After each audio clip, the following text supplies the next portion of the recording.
Family, hey, we need to give it up one more time for Shifu Bilal. I'm sure one of y'all really was listening to the brother. Yes, we were. Okay, good. Right. Because if you was paying attention to him, you'd be able to keep up. If not, we're gonna lose you. No, we're gonna lose you. First, I'd like to thank everybody for taking their time to come out this evening to Black and Nobel. This is one of our institutions in our community that we need to continue to support. The history of black bookstores is a long history within itself, where a lot of people who we look at who are famous started in places like this, and this represents an institution of education. As you can see, there's a lot of literature and reading and visual information, even things for the children back there that you might need in your home to bring in. And we need not only to support this entity, but offer advice, methods to franchise it, so that this type of entity can exist everywhere where it's needed at. It's needed everywhere. We need a lot of education. For those of you who don't know me, my name is Brother Ali, and I, like Brother Bilal, am a minister within the Aboriginal Republic of North America and the International Business Society. And we're here for a general education class on self-government and wealth building. And we want to leave enough time for you to ask questions as well. Whenever there's a speaker that comes before me, I like to strive to, as much as I can, to be on the same rhythm. And one of the rhythms that is highlighted is wealth building, the science of wealth building. As a people, we have completely lost that science. I don't mean that we don't get rich, some of us. And there's a difference between getting rich and becoming wealthy, if you want to bring definitions to those terms. Because, you know, people can take words and anybody can apply a definition to it. But in this sense, what we are talking about is you can have somebody like Oprah who's very rich, but she's not wealthy. How do we determine whether or not someone is wealthy? We determine whether someone is wealthy or not by the husbandry. That's how we determine it. And what we know from being wealthy is that being wealthy is something that can pass on through inheritance, through generations. Which means that a wealthy person will have a system around them that's called a corporation, aka a family, and through that entity they can exchange and pass on the inherited wealth 3, 4, 5, 6 generations. Most likely you are not going to pass your job down to your child. Most likely. Unless you just got a good boss who wants to keep hiring you. That could happen. Most likely, if you are on public assistance, you're not going to pass it down to your child. Most likely. Unless they sign up too. Right. Right. You pass on the mentality. But there are things that you can pass down generationally. But the only people who think about passing something down generationally are people who are mentally alive. Someone who is mentally dead is only worrying about the moment only. And we do need to worry about the moment, because when you leave here, you got responsibilities that you have to take care of. But if you can get into a mindset that was highlighted, that you are the supreme determiner of your own destiny, which we use words like God for, and with that power of determination, you're going to use that power to build with people who have the same value system as you, because you love yourself enough and you love your family enough to do so. And to not just do so in the moment, but to do so thinking about 7 generations down from that. If you're not thinking that, then you're already cursing the generation that's 7 generations down. It's a self-imposed curse. So, for people who have lost the science of wealth building, We have to get in the room and actually talk about it. We have to talk about it, then we have to experiment with it, assess our experimentation, then come back to the table. We have to know what is wasting your time and what is using your time properly. And we only learn that through experience. So, if we're going to do that, then some of the people who have some experience can come to you, which we do have some experience with that. So when we talk about government, we might not mean the same thing that you mean. Because when most of us think about government, we think about an entity that gives you permission to do something. That's at the core of your belief. Because that's at the core of your practice. They give you, as Shifu pointed out, Brother Bilal pointed out, they give you privileges. And we're born into a privileged mindset. And we're born into a privileged mindset because of a deficit that is present as a result of a lack of cultivating each one of us as individuals and as a group. Sometimes we don't even see the need for it, unless somebody points it out. So with that being said, when we look at our past, we see greatness as a people. We see it. It's all over the place. We talk about it a lot. There's a lot of DVDs in here about that greatness. Things that we did in the past 1,000 years ago, 500 years ago. So we know that we are attracted to that, right? Because in our lineage, we know based on the evidence that's greatness there. That's why we even study that. We're studying that because we want to reattach to that greatness. That's why you study that, right? You study ancient black people, indigenous people, original people, because you wanna see something different. You know what I mean? You want a different reality. You don't want what necessarily the public school gave you. You want to see a different picture of yourself. And in seeing that different picture of yourself, the subconscious mind and the conscious mind is telling itself, well, that might make me improve myself if I see that my mothers and fathers in ancient times have done great things. So that is an effective means. Knowing your history, your lineage is important. That's my point. Your lineage is important.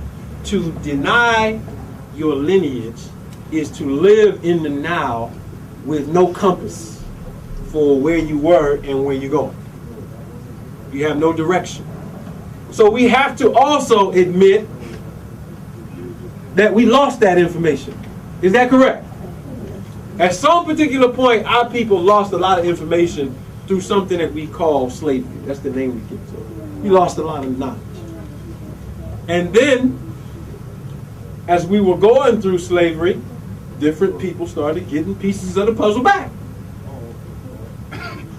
And we have to give honor to those people who were getting those pieces back.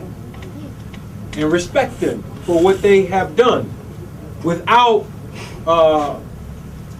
being afraid to look critically at what they did to see if it's good for us, the good and the bad, but also remaining with a certain level of respect. If we're going to look at our greats in the past, like the Honorable Marcus Mosiah Garvey, we see greatness. Because he came at a time when we were just starting to wake up, and he propelled us to wake up, him and his wife, Amy Jacques Garvey. So we have to give honor and respect to him.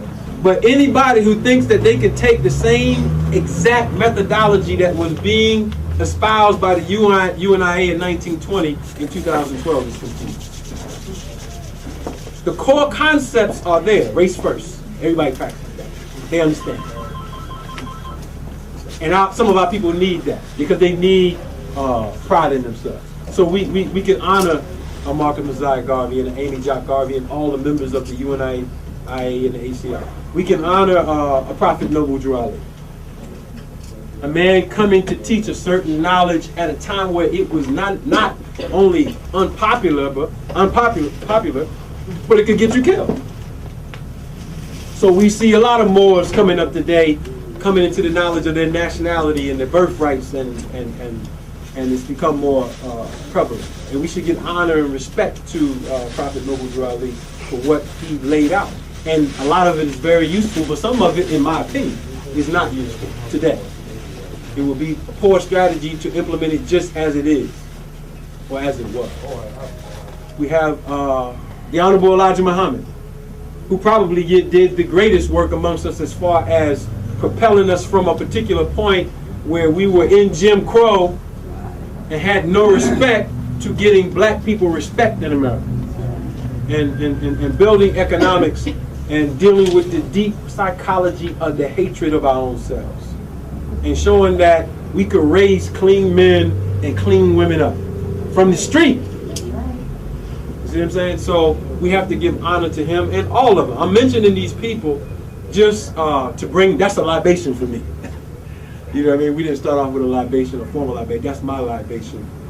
To bring those sisters, Mother Clara, Sister Mary, Ali, and others, to bring them into the conversation, because these people don't die in the truest sense. They live through us because we don't exist if they weren't here.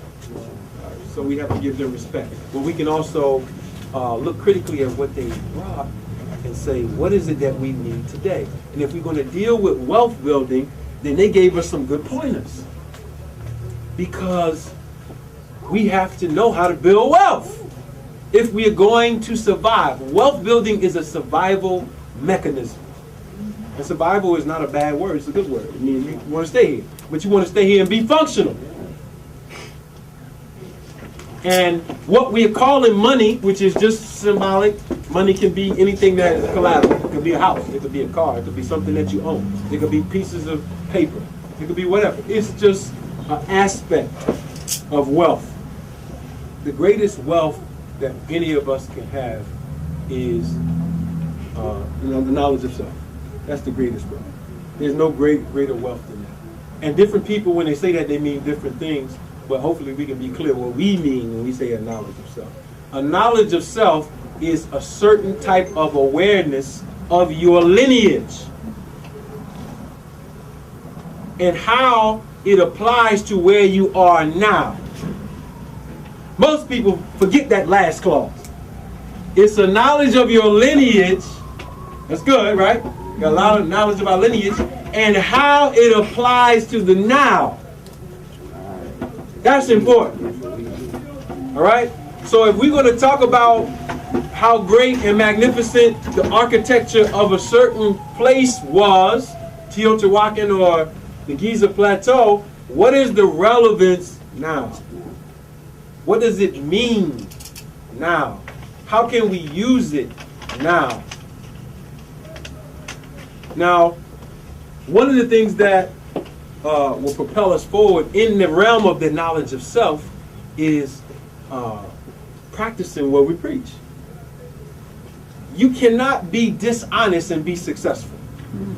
Well, you say, well, wait a minute, white people are dishonest. I'm not dealing with white folks yet. I'm just dealing with you. We'll get to them. You cannot be dishonest with yourself and be successful. You're bound to fail somewhere. You might be a multimillionaire.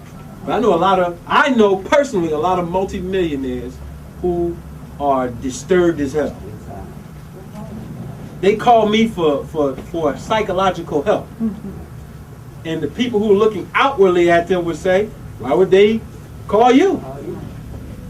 They doing good. It's because the concept that we have, some of us, not all of us in the room, but our people have, it's an imaginary concept. We think that money solves all your problems. It doesn't. Yeah, it can start a lot of problems. It starts a lot of problems. So, what we want to deal with is the concept of wealth. Wealth will solve all your problems. It will. Because it means that you have a certain personal well-being and you understand the formulas for life to actualize what you want. You as an individual. And you also, in that actualization of self, are willing to collaborate with others who are on that same frequency. Right? That's what you call a family by the time you get to that point.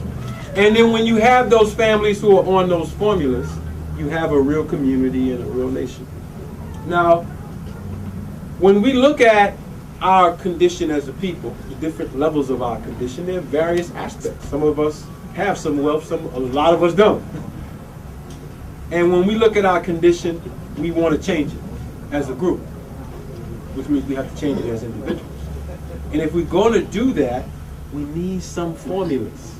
We need some sharing of information. We need to exchange some things that are going to build us up. And we need to stop being haters. We hate on everybody. We even hate on white folks. We hate on white folks so bad that we call them the devil for implementing their success. Think about that. Now, I'm not saying that they're not devils. What I am saying is that not all of them, but the ones who are running the plantation, who are running their husbandry, they're successful. They implemented it real good. They got almost 300 million people in agreement with a system. And what they do is, they'll even participate in it. Right?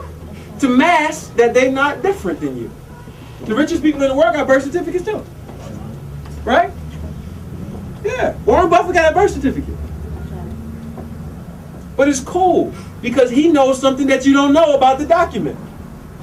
He understands that every state has a board of directors. He understands that the United States House of Representatives, they got a board of directors. And then they know where to invest their self in to get investment back to themselves.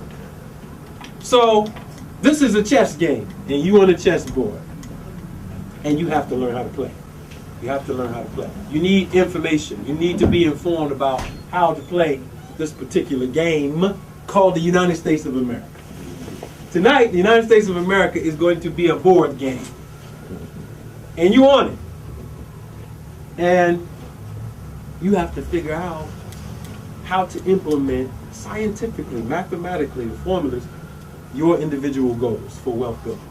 Now, I'm going to give some recommendations. Some of the recommendations I'm going to give you might not like them. You might not even agree, but it's okay. We're here to share, and we're here to share constructively. You don't have to agree with everything with what we're saying. But what we will say will spark some interest. Now, let me point out something to you. Since Bilal opened up the husbandry, right?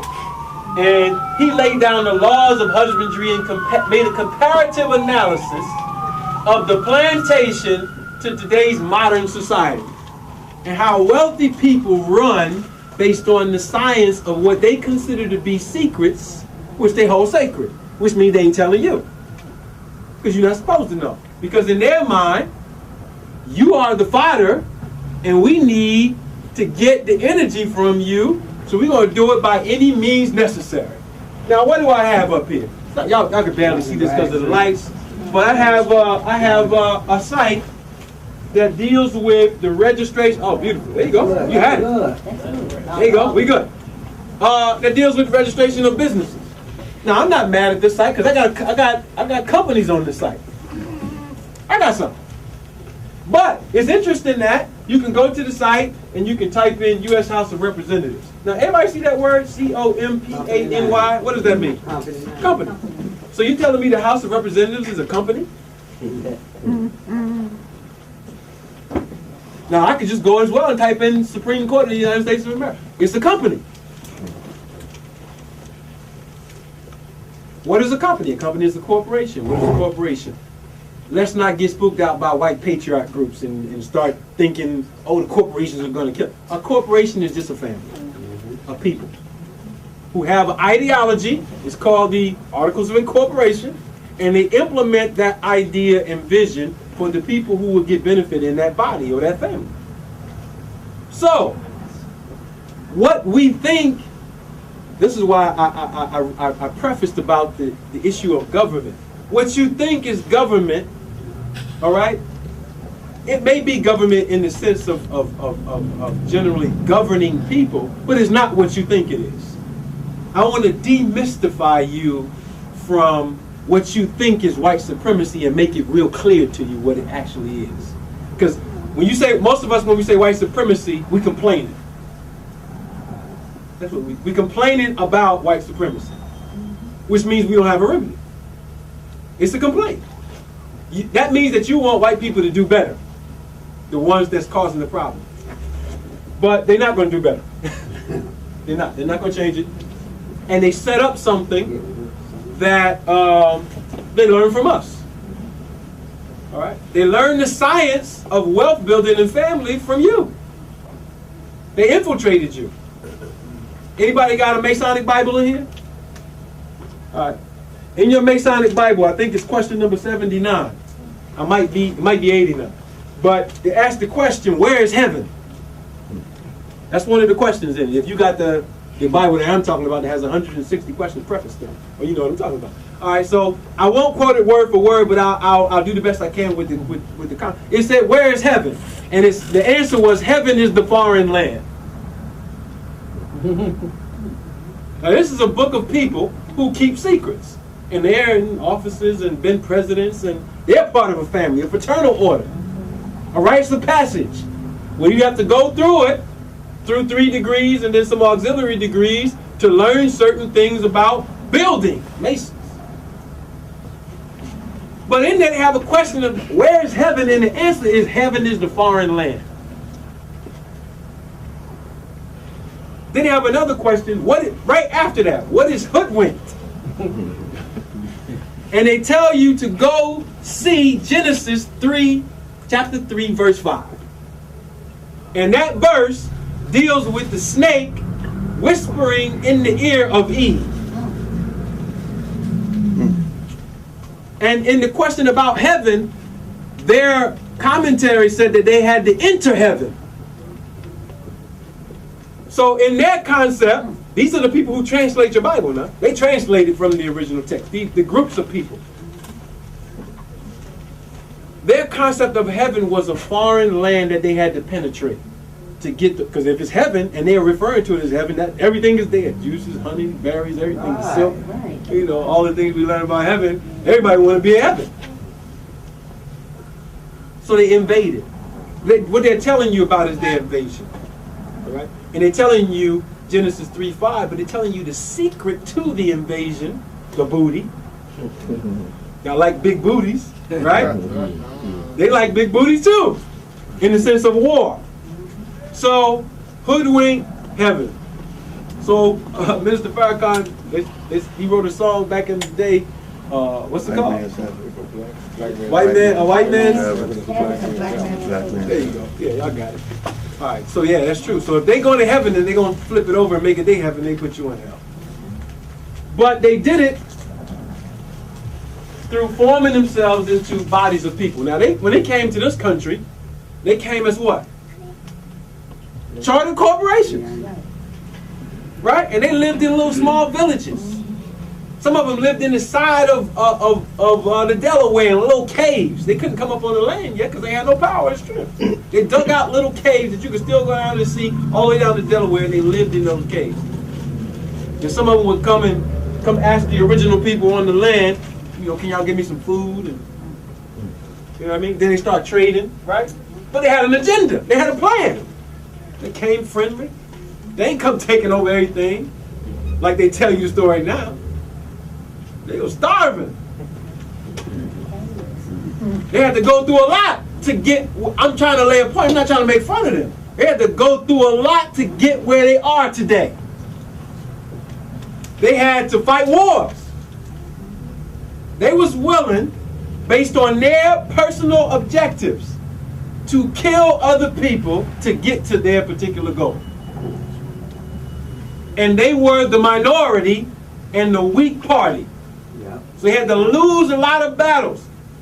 There's a battle called the Battle of Yamasee. You ever heard of it, 1712? Yamasee, the Battle of Yamasee? Never heard of it. In 1712, the southeastern natives got together into a confederation and pushed all the white people into the city of Charleston, who were in what is called South Carolina, parts of North Carolina, and they weren't even in Florida during this time, really that deep. They all encamped around Charleston. And if it wasn't for certain tribes coming to their protection, they would have been in the Atlantic Ocean. This is 1712, Battle of Yamasee. They don't tell you about these battles. All right? But they kept going. They kept at it. They kept in the mentality. They kept with the hoodwinking. They in heaven now. So they, even though they're outside of heaven, they got kicked out. You know, they still trying to get back in. They finally got in. And now, they're running the same businesses that they started back then. Virginia Colony is now Virginia Commonwealth. All right? The province of Pennsylvania, some woods down the street, that's what it was. Logan Square, Franklin Square, Rittenhouse Square, and Congo Square was where the city of Philadelphia was. That's where Philadelphia was. You can go down there in Congo Square and look at the map where when we were on the tour, we showed you this, where William Penn's architect drew out the boundaries for Philadelphia, what Philadelphia was first. Philadelphia was a little village inside of some parks.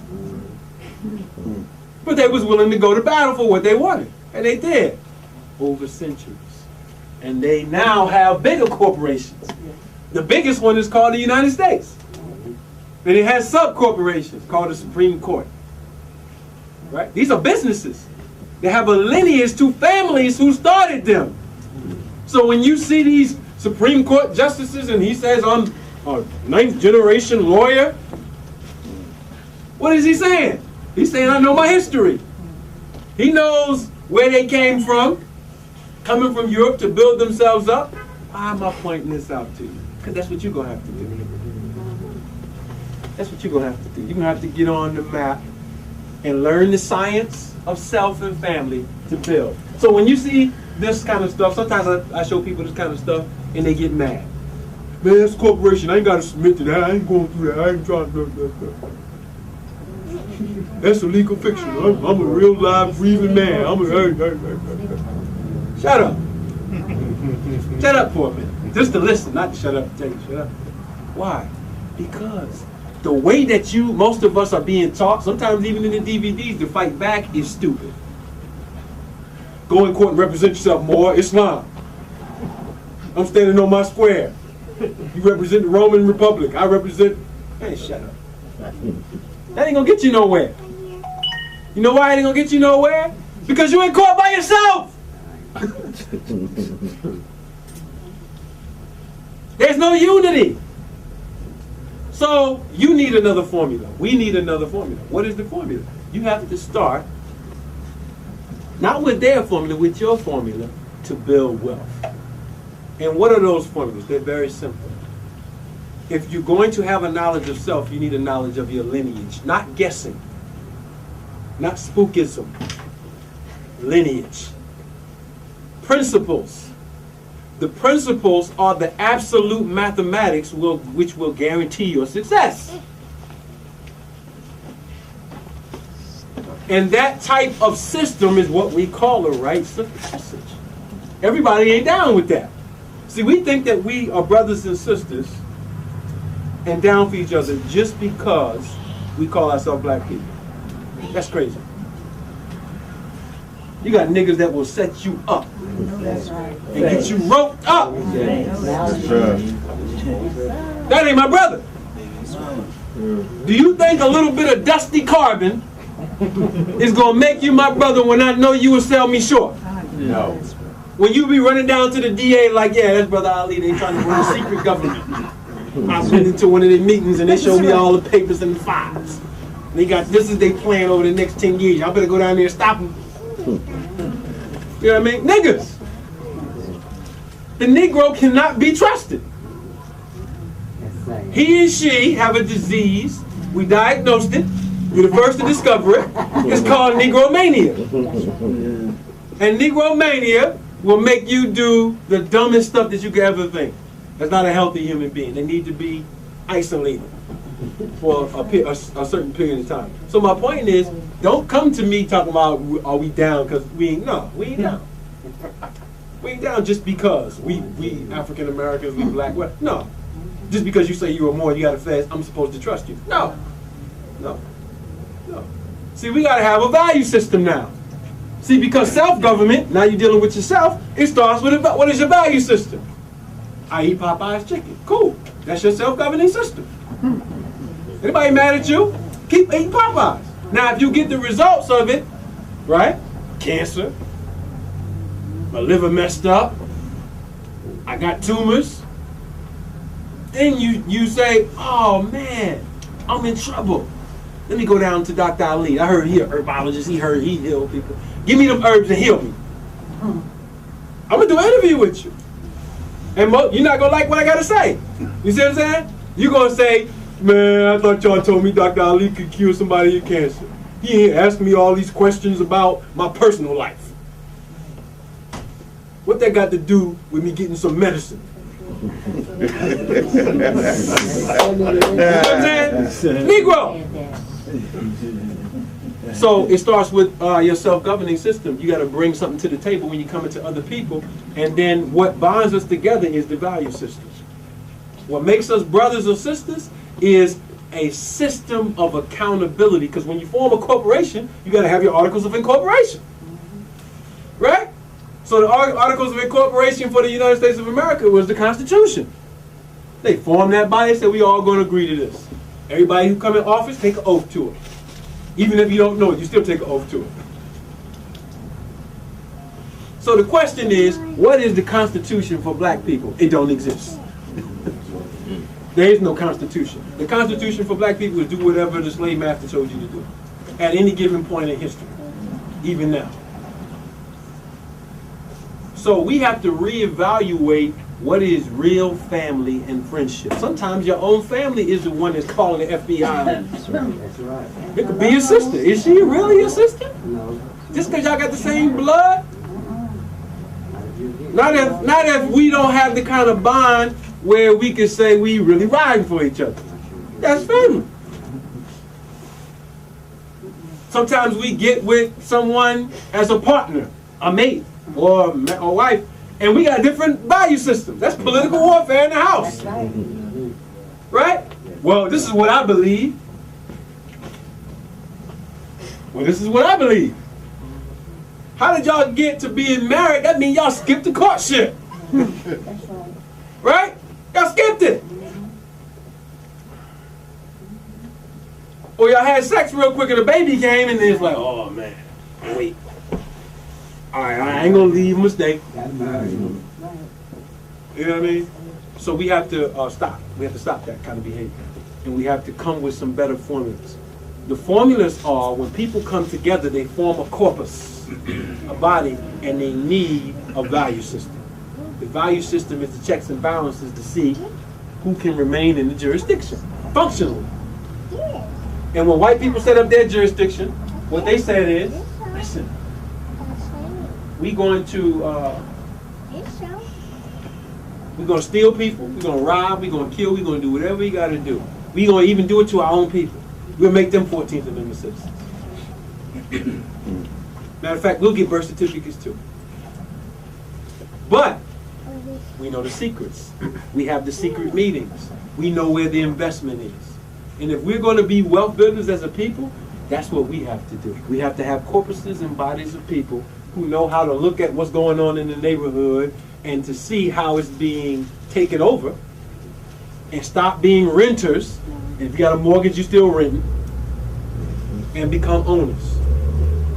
And there's methodology that we're about to talk about briefly on how to actually accomplish that. But when you see this kind of stuff, and you see they're running their corporations, this means that they know something that you don't know. That's all that means. But guess what? You don't got to know everything that they know in this sense. So let's go to some points, so you can get some of these formulas that we want to do. Now, real quick, some of you already know some of this information, but that's all right. It's a review. What we have done is essentially, let's make it. I want to make it easy. What we do, law masters, we master the science of corporations. That's what we do. We are mastering the science of bringing people together as families based on a common value system to perform a particular task and vision. That's a corpus. That's a body. That's a family. So when you see the ISIS guards or the guards of the Aboriginal Public, that's a family. We meet, work out together, have families together, we eat together, we talk, we plan together. That's what we do. We don't just show up at a meeting together. Break it down, guys. Right? Because there's something going on in the audience real quick. Everybody got to know what to do. That's right. So this is preparation. All right? So that's I'm trying to get into your mind that's what a family is. A family is a group of people who come together. So when we say we are a nation, we're dealing with some simple things. Now, one of the simple things that we're dealing with is that most of us don't know our lineage. Because you was taught by the devil. And in being taught by the devil, he's going to teach you whatever it is that will give him political influence or benefit. He's going to rename you. He's going to take you away from being able to place yourself geographically. All right? He'll make up fake ways to re-identify yourself once you start trying to. Here, come to our scholar. Yeah, he black. Put him out there. His name is Henry Louis Gates. Listen to him. Or they'll go black on you. Yeah, that come right in Black Power. They'll put one in front of you that's talking real thumping. They thumping. They ain't gonna do nothing. They talk. It sound good. Like, whoa. Wow. How do you differentiate? All right. So we talking about the science of mastering corporations. One of the things that we have done is we started what's called a plebiscite. Now this is some legal terminology. It's simple. What is a plebiscite? A plebiscite is a national action to address a political issue. What is our political issue? Why is it necessary for blacks, African Americans, and Negroes to even begin to engage this? Because we live in a relative atmosphere of politics. It's not 1810. It's not 5,000 years ago. It's 2012. So we have to speak the language at a time to accomplish a goal or a mission. That's fine. And a plebiscite deals with something that refers to a political injury. What's a political injury? It's an injury on a particular group of people that has not been answered for, where they collectively get together to deal with it politically, deal with it legally, in all aspects of it. So when we look at black people, African Americans, or Negroes, none of these names actually can give a clear identity legally to you, lawfully to you, historically. There's no ancient black nation, even though we love black, because we understand the science of blackness. We understand it. But there's no ancient black nation. There's no ancient African American nation. There's no ancient Negro nation. So what we have as a people in some ways is that we are new people. You know what I mean? Not new in the sense of not having a lineage, but new in the current way that we exist in the United States of America. Yeah, yeah. Because that's what the genocide and denationalization did. All right? The next question, what is the political status, nationality of these people? We don't know. We lost it. We lost it. Now the question is, did it occur based on crimes, or was it just something that was lawful? Let's look at this. How many people filled out the census? This is actually the 2010 census. If you fill out the 2010 census and you go to question number 9, it asks you about your race, your identity. And it has different words there. White, black, African American, or Negro. Now, most people who live in 2012, if you stood up and called them a Negro, they'd be mad at you. Right? Come here, Negro. Or you, like we said the other night, we were down at Yesha Ministries in South Philly. If I was in a press meeting and Barack Obama is the president, and I addressed him as, how do you feel about your race of Negroes and their status in progress in accomplishing the dream of Dr. King? He would be offended. I know. Right? Come on now, y'all know Barack would be offended. Most of us would be offended. Some of us are offended by all the words. But we're talking about the masses now. We're dealing with our people who have lower levels of consciousness. Most of the time, they don't want to be called a Negro, y'all. Because the name denotes what? Slavery. It denotes negative things that happen to them. It denotes something that they think is inhumane. Right? Nobody, if there was an Arab who came here and got naturalized to be a citizen of the United States, you would not call him a sand monkey. Right? Right. If there's anybody in here that's white, you wouldn't say, come here, cracker. necessarily, unless you call him Muhammad or something. But you wouldn't be talking to people like that in the street. You wouldn't go to your job and call your boss a cracker, would you? You wouldn't say, here, this is an application, check the cracker box. Right? Unless it made you mad, right? The last day of work or The whatever. last day of work. Exactly. We show out on the last day. Get that check. All right, so check this out. How is it that in 2010 you have a black president, a form issued by the United States Department of Commerce can have the word Negro in it? If I got on Al Sharpton's show and I said, Al, did you fill out the 2010 census? He'd be like, yeah. Oh, well, are you a Negro? He'd be like, brother, don't disrespect me. I'm your elder. Well, what did you sign? That's my point. Yeah. So my point is that the racism that a lot of us complain about, I call it closet racism now. The closet racism is subtle. It's more subtle now. Sometimes it's not as subtle, but it's a little more subtle. And it's the things that you ignore. But here it is on a form issued by, under the executive branch by the United States Department of Commerce. If a Jewish person had to check a box and it said Jaime, check the box, Jaime. That wouldn't happen. So this is a testament in 2010, now 2012, to the level of respect that we get as a people. That's a testament. Because the paradox, this is a paradox, this is a hell of a paradox. The paradox is you allegedly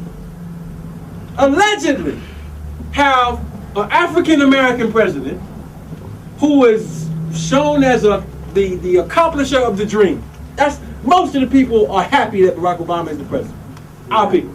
They're happy, they're proud about that because that's a great level of accomplishment. Yet, at the same time, you can have a government office that our people pay tax dollars to calling us Negroes on the form. That's a hell of a paradox. That's something to just sit back and think about. How does that happen? And who looked at it? Because nobody can say nobody knew about it because it was big talk when it happened. Nobody got punished for this. There was not even an apology. But yet, even the other words are just as disrespectful. I ain't a Negro, I'm African American. Damn! I ain't dead, Negro. I'm a white man. African American. Both words come from white male. Right? Yeah. What is it a sign of, Brother Ali? You have yet to accomplish a knowledge of self. You have yet to do the research and to have the courage to present yourself to the world as something other than property, mentally. And if that mentality is going to be there, how is it that you are going to transform yourself as a people, as a group? It shows that there's no real desire or format or good plan to transform yourself as a group. Maybe the will is there, but the plan is not necessarily being implemented. So this is disrespectful. This is just a sign of the disrespect. Now, what's our position? I should do this. Let me do this first. Before I go into to the legal side of this, let me do this first. This is what we went over in DC last time. I want to show some of these. Now, we've been taught all kind of things about our past, where we come from. There's a online database called the Transatlantic Slave Trade Database. Anybody ever been to that website? Okay, well, you need to go. Because it's about Transatlantic Slave Trade Database. This is a database of the ships from the time of the Spaniards all the way to the end, the so-called end of slavery, of the ships and the passaging of our ancestors from different parts of the planet. All right? And in the discussion, we have a lot of problems. The problem is that once something like what happens to us, we have to be the determiners of what happened. We have to have the institution that retells the story properly. And in retelling the story, if you are not going to retell the story to bring remedy in all aspects, then you need to have a sequel. If you, I gotta say this, if you went to a institution started by a board of directors that are white, primarily white people, which most of these universities were started by white people, and you're coming to black people to tell them what happened to them, I already know that you don't know what you're talking about. You have to have had some type of influence or alternative education from original people, indigenous peoples, in order for you to go and get and retrieve the right information from those particular institutions. Because you might mimic the same thing that was set up to keep you in the position that you're in. I'm trying to figure out what slide I need to pull up. I need to pull this slide up. I did a presentation. It might they sell it here. It's called the what name do we have for that? Is Brother Hanifi left? I think it was called the Aboriginal Paradigm versus Afrocentricity, or something like that. You got something like that, right? That was old, right? That's an old joint. Yeah, it's an old joint, but there were some points in it that I brought up that are crucial to the history before I get to the law. Real quick. Let's see if I can pull that up. Some of these slides. The content was the whole issue of what has happened to our heritage. Now we are taught by Henry Louis Gates and others who are scholars that our origin in the Western Hemisphere is a result of Africans being taken from Africa and brought to America. And that's partially true that our ancestors were brought here. They certainly were not called Africans at the time. That's important. There were no Africans. I'm going to say that again. Why am I saying it? Because to relabel you is to hide and bury a lot of what is significant about you addressing the issue. Every other people who have went through something similar to us in time, let's just take the Jews, they have gotten political remedy for the injury, right?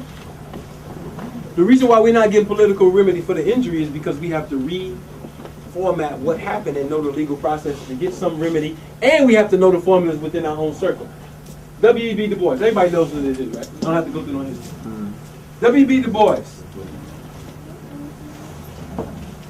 When we look at a man like this, and we see his brilliance, obviously his brilliance, but he was used as a puppet to carry out an agenda. What was the agenda that was to be carried out? Let's read it. Du Bois' thought on Africa and Africans were significant. Du Bois was influenced by the German Jewish anthropologist Franz Boas, who delivered the commencement address at Atlanta University in 1906 at Du Bois' invite. So Du Bois invited his teacher, this German named Franz Boas, to participate in it. He was his teacher. Du Bois much anticipated the anthropologist Melville J. Herkowitz and the work of the father of Negro history during the 1920s and early 30s. So this is another one of his teachers, Melville J. Herkowitz. Now this is at a time when our people were still in Jim Crow, and we're getting scholars who are going to universities to raise up our knowledge and consciousness about our past. Right?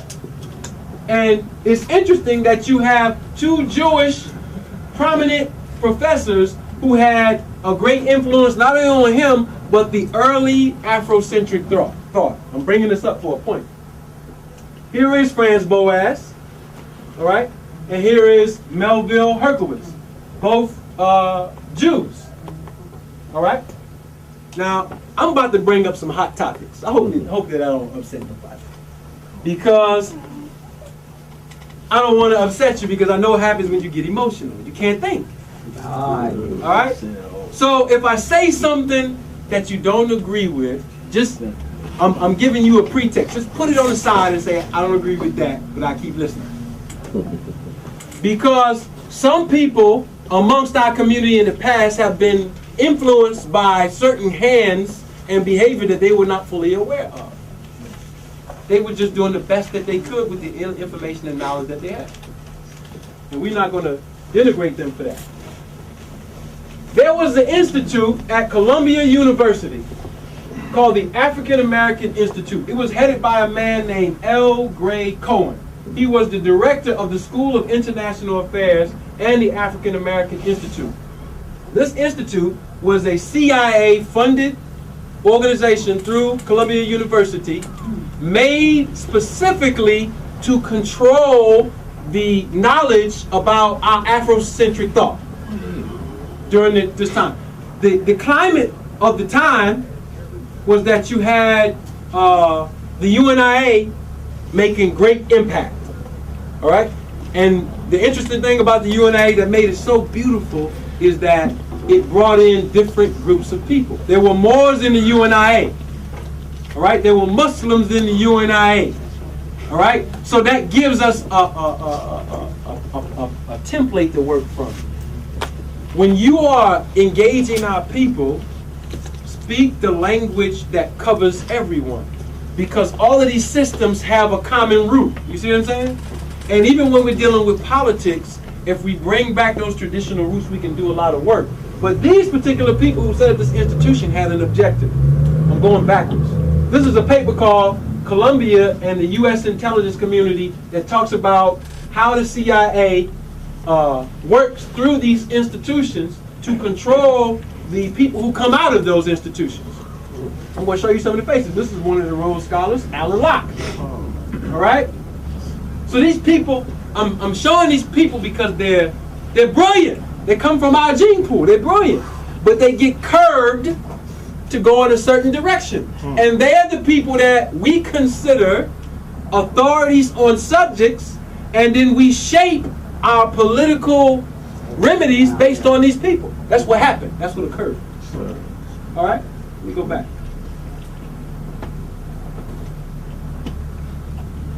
All right. Now, why am I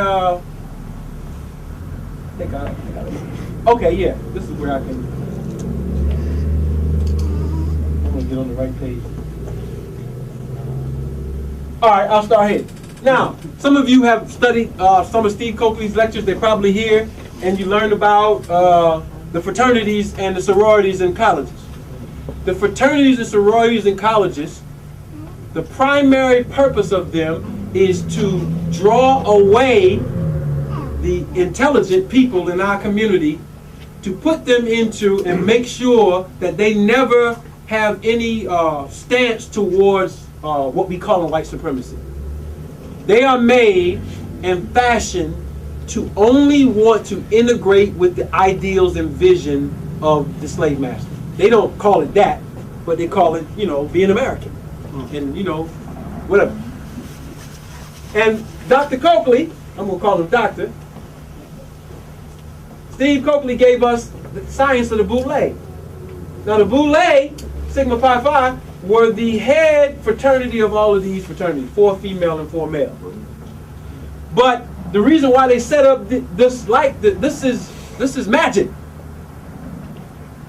When you structure something in creation and you design it after something that's based on cosmological principles, it makes it strong. It's powerful. That's why when you have a family and it's male and female, it's following cosmic law. It's powerful. It can produce. So, yeah, all kinds of people in these groups. All right? You see Oprah. That's Patrick Swigert of Howard University, who didn't want Steve Coakley coming to Howard to do any more lectures. These people are in influential places. That's what I'm saying. All right? And they grew up as children. They didn't know anything about anything. They grew up into a system, and they're naturally powerful, right? They want to be successful, right? And then the road to success is paid for them.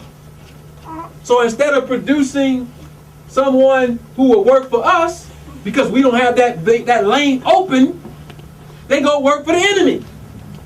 So we got to figure out how to open some lanes to get the investment of human energy back over here. That's the main point that I'm trying to bring up.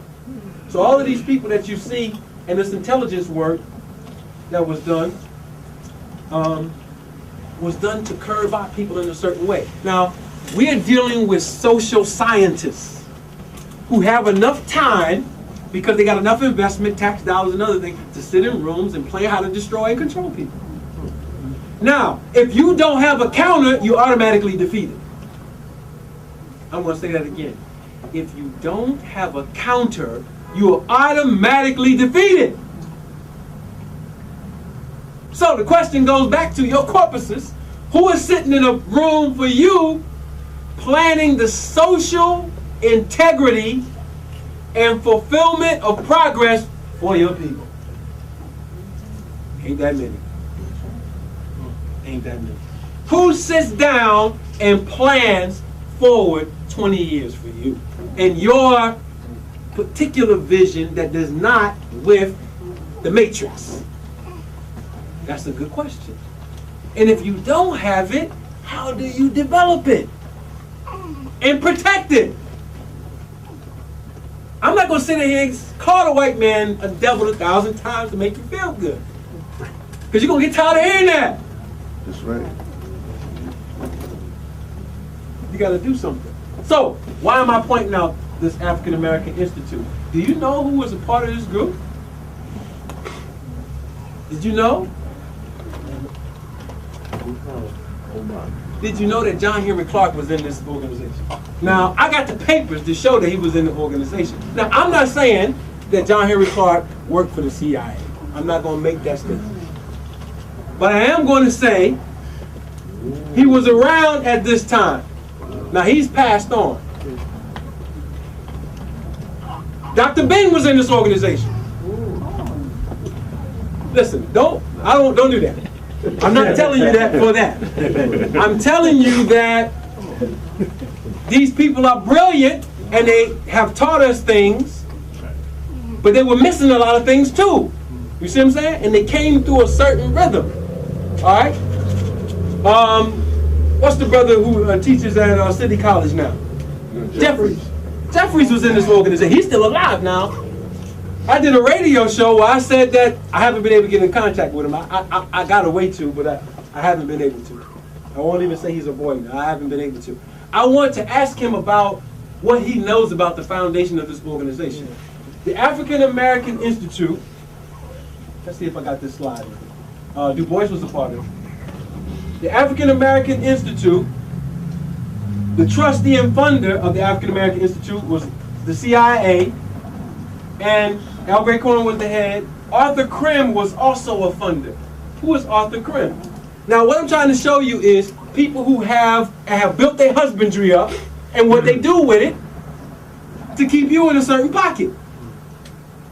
Arthur Krim got a law degree from Columbia University, was an advisor to Presidents Kennedy, Johnson, and Carter in the fields of civil rights, health, higher education, arms control, and African and Middle East relations. So when you look at a president, right, and you look at senators, they actually have advisors. Right. And you can go online to their websites and see how much they pay the advisors. The advisors are not congressmen or whatever. They get paid to deal with the science of world politics and give advice on what direction they should go in. Like the Rand Corporation. See, you don't know what that is, do you? You need to know what the Rand Corporation is, because they give advice to politics to tell them, okay, this is what's going on in the Middle East. We got our people over here, over here, over here. You know, this is the intelligence, and we're going to give this to the NSA. And the NSA can share it with the president. And the president can sit down with our advisors, because we are advisors to the king. Kings lose crowns, right? Why do kings lose crowns? Because kings always had advisors. And the advisors were the ones who ran the kingdom, not the king. All right? But they represent families. They're not going to run for Congress. They don't need to. Because they advise Congress. You see what I'm saying? So when you look at somebody like this, he was a board member of the Weizmann Institute of Science, the African American Institute, which we mentioned, chairman of United Artists, Orion Pictures. He made a deal with Orion in Columbia for $175 million. Wealthy. Another man, John Kludge. This was Arthur Krim's friend. These are all people who are investing in the School of International Affairs and the African American Institute to propel African studies. These are the people who pay for it. You see what I'm saying? These are the people who influence the curriculum at Lincoln University. All right? This is why I'm mentioning these people. He got his degree in economics from Columbia University. All these people go to Columbia University for a reason. Look at what he did. Check this out. This is husbandry now. He donated $510 million. That's a donation for him. You know how we ask you for a donation? Give me $10. Right? Give me $10 for coming up with Black and Nobel to keep the bill. He said, yeah, I'll give you a donation here. Here, check for $510 million. That's my donation. Where did he get all his money from? Negroes.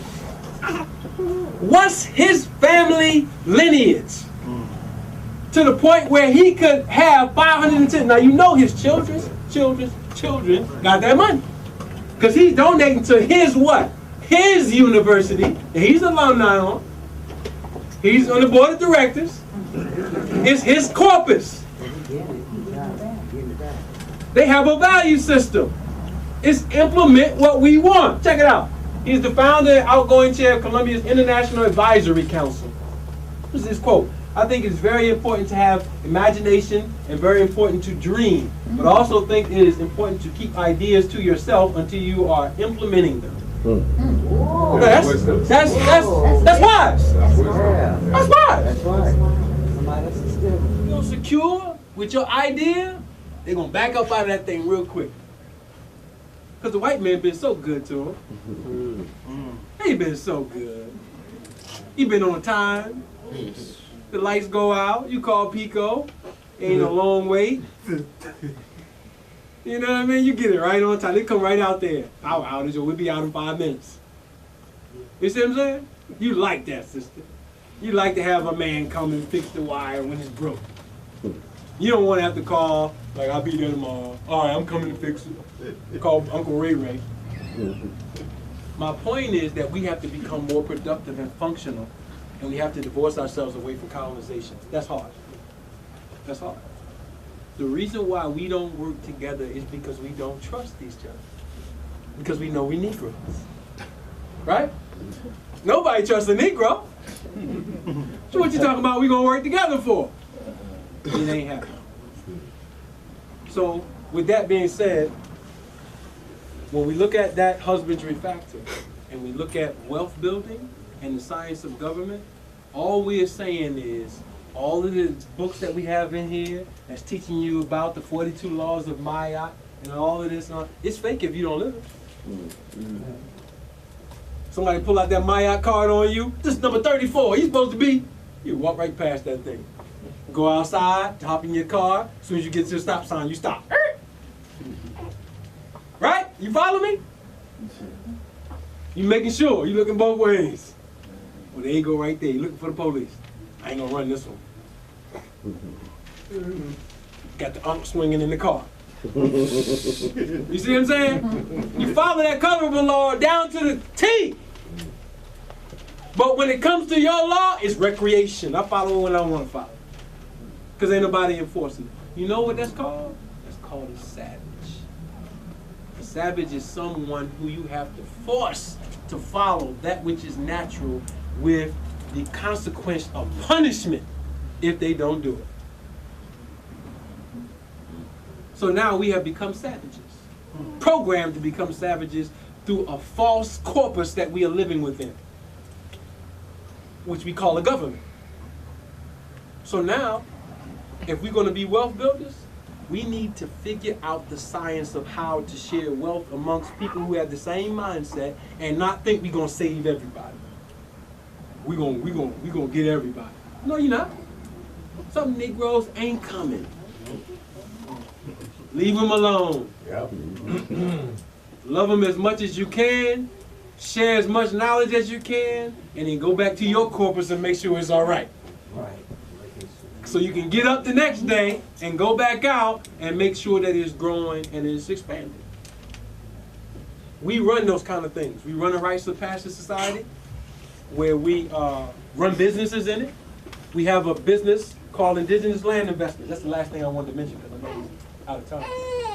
I'll give you the website. This site will be up on Monday.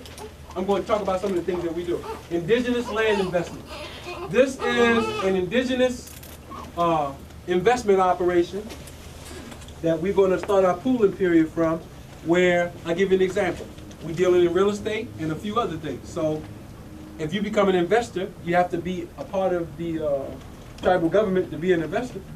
But if you become an investor and you invest, we have different levels of returns for you. And it'll all be based on things we're already doing in the society. That's making money. And we're doing this and a number of other things. What's the concept? The concept is this. You know why everything looks so organized? Even though it's a lie, it looks so organized in the United States of America? Because it's prepaid for. Everything is prepaid for. The state don't have to wait on you to pay your taxes to run the government. They go to a board of directors and they get all the money. And the promises for the money, because you're going to work for them, you're going to register your business with them, you're going to do all that. And then the teachers are paid, everybody's paid from the beginning. And then what they do, here's where the crime is committed. They steal from the people to get excess, all right? To get excess, which is usury, so that they can pay back their investors. So they livestock, the register of business, parking tickets, all of these are parasitic arms that pay their board of directors back. It don't pay the state back. It pays their board of the courts. So the citizens are not the primary investors, even though they got certificates. They ain't the primary investors. It's the shadow groups. What we're bringing is that as nationals, you could be the primary investors and the owners. All right? And we can promise you certain returns on certain things with this particular operation. We're going to be doing urban farming starting this spring, along with some of the real estate things that we're doing right now. And it'll be a good opportunity to invest.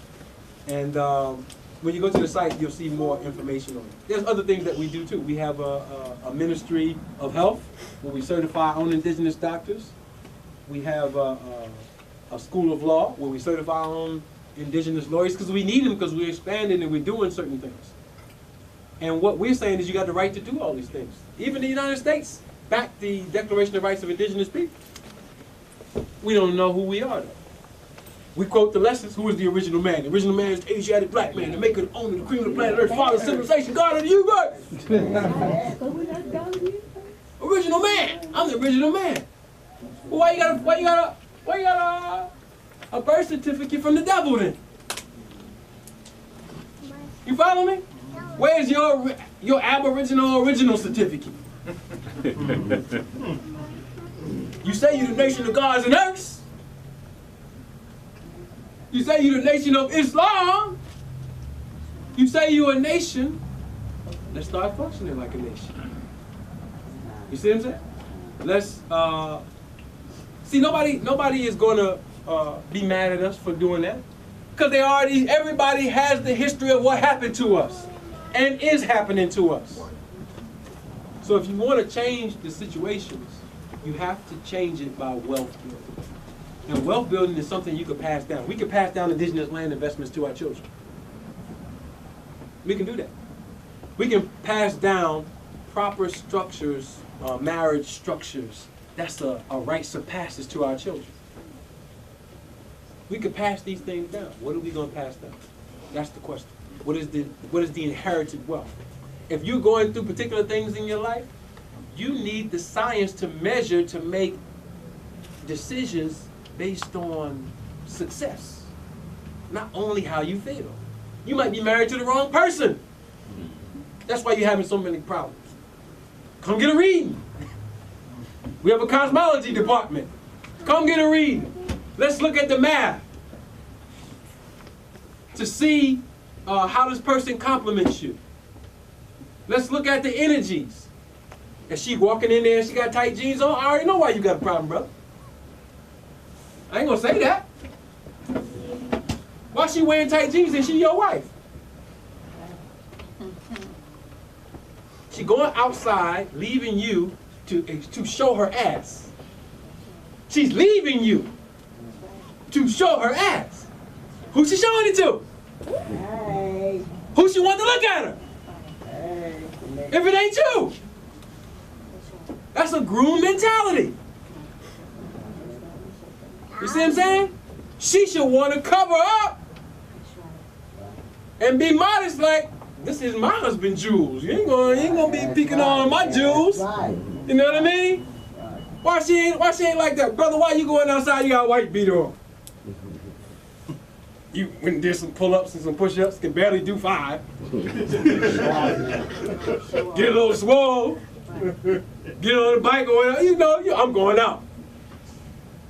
And your wife is looking at you, okay, baby, pick me up something from the store. Huh? Is she dead? Miseducated. Miseducation of the Negro. You see what I'm saying? This is the value system of the Negro. Savagery. And discipline is not rigidity. You don't want to be rigid, but you want to have the type of modesty and magnetism that draws the 85% to you. If you look like them, they're not going to be magnetized to you. You look just like them. Where's your glow at? You see what I'm saying? Why you look so dull? I need some energy. Peace, God, how you feeling? I ain't feeling too good. You see what I'm saying? What's wrong with you? You gotta lift your, listen, you don't need an L to do, just stay high. How do you stay high? You stay high by living the lifestyle. That's the fuel, that's the cosmic fuel. Yeah, that's the free energy. Since you're a free energy device, that's the free energy. Some of us don't have the energy to be the original man or woman. You see what I'm saying? You like it when you hear it. It sounds good. You sign up, I'm gonna be a part of ISIS. I'm gonna be a part of the guard. Stay 1 week, you out. You ain't got the energy. Right? You ain't got the energy. The weight is too heavy. Because you're not living it. See, when you live in it, you join the guards, you stay in for life. It's life. It's life to me. You see what I'm saying? You join the Sisters' Rites of Passage, you stay in for life. Why you stay in for life? Because you recognize it's for self. You see what I'm saying? You recognize it's a circle of scientists writing history every 25,000 years. You talk about it all the time. What history you write? You can't write history for 5 minutes. You see what I'm saying? We talk about these spooky things, and then when it's time to sit down and plan something, we can't even plan something to last for a year before it's crumbling. You see what I'm saying? Because you don't have the energy, the cosmic energy. You're reading the metal letters, you're reading all the books about the things, but you're just reading about them. That's it. You ain't living them. If you gotta go home and you mad at the person that you live with every day, you're out of energy. You follow me? You got a wife, you don't even want to go home. I'm going to the bar. She making excuses. Yeah, I gotta work overtime. I need to get home. I ain't going home. You see what I'm saying? You ain't got the energy. You come. That's your home. That's your palace. That's where you're supposed to go in and plug up to get re-energized. But you got to go home and hear somebody complaining, fighting, arguing. You ain't get no fuel from there. So all of us, the first thing that you have to do is get yourself right. That's the first step of government, is self. Get the books. Read about what you can eat to energize the body. You might not know. It's all right to be ignorant, but it's wrong to reject knowledge. Or it's dysfunctional.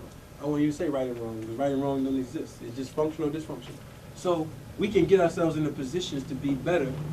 We don't have to look at 1,000,000 lectures. Most of the people teaching these things ain't living it themselves. I'm gonna teach you about metaphysics. Where's the metaphysics university at? Oh, we ain't got one. When is coming? You see what I'm saying? Let's look at the work as a circle. Because if we can look at the work as a circle, we can make some differences. All right, so I'm done. Let's open up for some questions about anything that's on your mind, and then let's get out of here because I know we don't want to. There you go. And Shifu, if y'all got questions for Shifu, you can come back up and answer those questions. Go ahead, beloved. Me personally, I want to know how Talk a little louder so they can pick it up. That's all right. I'm gonna repeat the question. I want to know where to start, because I'm dealing with a lot of things, and I can feel that I'm supposed to be doing other than what I'm doing. I just don't know how to begin, where to start, where to go. Right. I can honestly say I can't answer the question for you, but I can give you some recommendations. This is the first step that anybody should make is to prioritize their life. And this is a simple way you can do it. Is you can look at the areas where you think you need the most improvement. It might be, I need more money. I need a different work situation. And this is you need to write this down. I need more discipline. I need whatever. And when you write those things out, then you can scan your environment to see where those things are. I'll give you an example. When I was in college, right down the street, acting a fool, an athlete at Temple University, as I was coming to a knowledge of self, I knew one of the things that I needed was discipline. So I scanned the environment. Where are the disciplined black men at? Right? And I found them. Therefore, why? Jump right up in that thing. Why did I jump in it? Because I needed a brotherhood that practiced the science of respect for women, which is something that I needed at that particular point in time, to develop it. And the brotherhood itself, the discipline, the martial sciences, the group study on a weekly basis. We did those things, and that's still going on. You see what I'm saying? That's an institution in black America, the Nation of Islam and the FOI. That's one of the ones that, if you're not in your own right, Surpass Society or the ISIS Guards or something, you need to get in one of them to learn some discipline. You see what I'm saying? So that's what I'm saying. You might say, well, I'm dealing with an economic situation, Brother Ali. I need some science on economics. We can help you with that. We have a company called Financial Recovery. People who become affiliate members or full nationals. Or if you don't at all, you sign up for this network, aboriginalnetwork.ning.com. We lay out the basic steps to show you how to clean up your own individual financial portfolio, bad credit, how to clean that up. And then if you become an affiliate or a national, we show you how to use the Dun & Bradstreets so you can use fictions to interface with fictions. So what does that sound like? I don't buy nothing in my personal name. There's no reason for me to do that. I buy it in the name of something that's linked to our society, a corpus. And in buying that, all right, there are lots of protections for that particular entity, and I keep myself, my individual self, from having to interface with the fiction. I use an EIN instead of going everywhere and trying to use the Social Security number to do this. I need this, I need that. I want to buy a car. Here, run my credit. No, you run the business credit. Follow me? So that's the way we teach that in financial recovery. I'm pretty sure there are other things that are in our community that you can scan your environment and see what you need. The thing that I would recommend for all brothers and sisters is that you find some institution, organization, government that has a rites of passage society for men and women. We all need that. Because if you never had that, you're missing a lot of ingredients of manhood and womanhood. It could be the FOI and the MGT. It could be the guards. It could be, you know what I mean? You need that as a man in your community. If your community does not have a rites of passage, I guarantee you, your community is controlled by other people. And there's no plan that you have put in place to change that. So that's another thing, you know what I mean? finding the right brothers who you could be around, who are real brothers who ain't asking nothing for you except for you to be a righteous black man, original man. That's it. And who are willing at any particular point to be a support to you. You see what I'm saying? As a man. Sometimes we get into situations and our direct family members, you know, they can't help us out. Sometimes you need a little bit of help. If you got a brotherhood, then everybody can get together and sue it. You know what I mean? Somebody might be late on a bill or something or whatever. Let's go. Okay, you got how many? 20 brothers in here? This brother need $1,000. All right, everybody give him $50. He got $1,000. You see what I'm saying? Just simple things like that. So the brotherhood and the sisterhoods are important because they build up our love amongst each other. We're missing a lot of that. Sometimes if you didn't have a father or grandfather, you're missing that. Your mother didn't raise you right. Sisters on certain things or how to interface with men or certain principles, you need a sisterhood to help you cultivate those particular things. So it could be finances, it could be another thing. You have to scan your environment, but you got to write down your goals. Write down your short-term and your long-term goals and look to your community to see where the resources are for you to gather those particular things. Am I answering? Somewhat? Kinda. Okay. And it's something, don't be in a rush. Sit down, contemplate. This one moment right here, you're here for a reason tonight. Yeah, I am. You know what I mean? Whatever reason that brought you to this particular place, this is not the last time that we got to touch each other. We can share the car, make sure we share exchange the numbers, so you can know where we're meeting at. We'll announce that before we leave, where we meet at in the city. And you know, I've been working with the brothers for a long time, so the people in our society are active in the community, so we can stay in touch and offer further resources or be a resource.